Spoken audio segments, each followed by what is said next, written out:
How did I summon the courage to say no? I want this instead to someone who has more experience than I.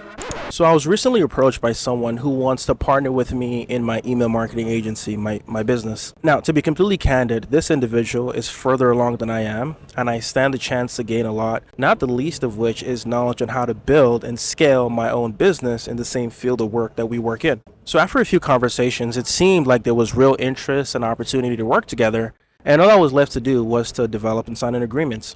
So when I was presented with the agreement, I noticed that it disproportionately favored this other person and would put my business in a less than desirable position.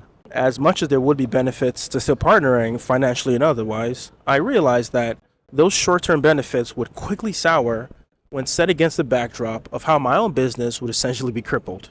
And so at this point, I had two options. Number one, I could take it, or number two, I could walk away. Now, make no mistake, taking it would serve some benefit, right? Like there'd be a financial reward, but more importantly, I would now have a more experienced ally, a partner to learn from, but at what cost? On the other hand, walking away from it, I believe, would be the wiser decision in the long run, but it did mean that I would lose out on the benefits of having a more experienced partner. So what was I to do?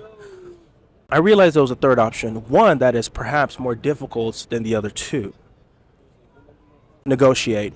Negotiating requires that you be disagreeable and be ready to have difficult and awkward conversations. But like many people, I'm very non-confrontational and will often quiet myself rather than risk conflict. Now that said, I've learned and continue to learn that being disagreeable when you need to be is one of the key skills required to build the kind of life that you want. But I know that being disagreeable is difficult and awkward because you have to take on the role of the bad guy every now and then. So how can we train ourselves to be more disagreeable? One thing, having a clear vision of the life that you want. I'm finding that nothing crystallizes my decision making more than having a clear and resolute vision for the kind of life that I want. For me, that means time and location freedom, income control, and radical independence. So the ability to go where I want, with who I want, when I want. I want a life where I control my time and my income, one where I'm able to make more and work less, one where I'm not at the mercy of any one person or company or organization. I want to have options. Does that sound self-centered? To some it might, but to others it really just echoes the very desires that they have but are too afraid to vocalize. But here's a secret. Everyone is selfish. Everyone is loyal first and foremost to themselves. And of course, we all try to go through lives causing as little damage to others as possible. But make no mistake, the instinct to self-preservation is perhaps the strongest instinct in humans. Your supervisor at work only cares about your performing well to the extent that it makes him or her look good as a supervisor. Even if you run a business, your customers only care about your products and services to the extent that it solves a problem that they have. If you stop solving those problems, they will move on to someone else.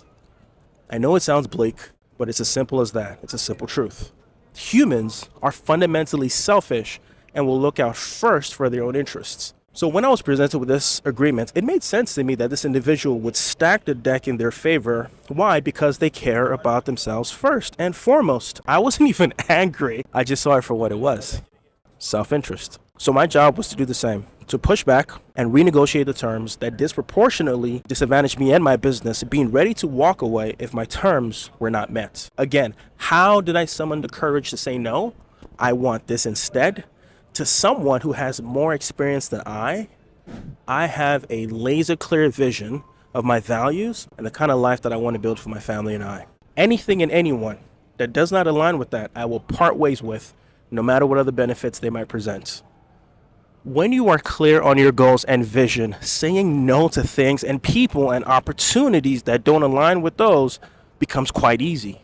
I know this idea that all humans are selfish is uncomfortable and it kicks against our sentiment, but it's true. It even sounds like it kicks against my Christian values of being servant-hearted and sacrificing. But when Bible passages like Proverbs chapter 14, verse 15 say, "The naive believes everything, but the sensible man considers his steps." Or Proverbs chapter 22, "The prudent sees evil and hides himself, but the naive goes on and are punished for it." What are these verses talking about? They are encouraging you to count the cost, to ask yourself before you take decisions, especially big ones, will this course of action produce my desired results, my desired outcome? a good form of self-interest and quotes selfishness. And so it serves you and me no good to pretend like humans are not innately wired to a degree of self-interest or self-preservation or selfishness, whatever you want to call it. The wise person understands and accepts this, but then asks themselves a question: how can I look out for my best interest while causing as little damage to others as possible? That's the best you can do. Not to pretend like humans are not wired for self-preservation, but instead to accept it and wield that in such a way as not to unnecessarily disadvantage others. But you must have a clear vision that'll guide your decision making. So I want you to really think about this question, okay? Think about this. Ask yourself this: what does your dream life look like? Really think about that. Write it down. What is your grand vision for your life? And then ask yourself this follow-up question: are you being disagreeable enough and, quote, selfish enough to bring it to fruition? If you don't know who I am, my name is Shope. I'm an artist and an entrepreneur, founder of the Artist CEO newsletter. My entire mission with this channel is help creatives think, act, and succeed like entrepreneurs. If you find this helpful, then be sure to join the Artist CEO newsletter, where I send out weekly insights like this ahead of everybody else before it hits YouTube or anywhere else. Link for that is in the description. And if you like this video, then you know what to do: like, comment, share with a friend, subscribe, hit the bell notification. If you want more videos like this, be sure to check out this playlist for some more insights and this playlist for some great music. I'll see you next time. Peace. I'll admit it. Yeah, I get it. You be holding me down for a minute.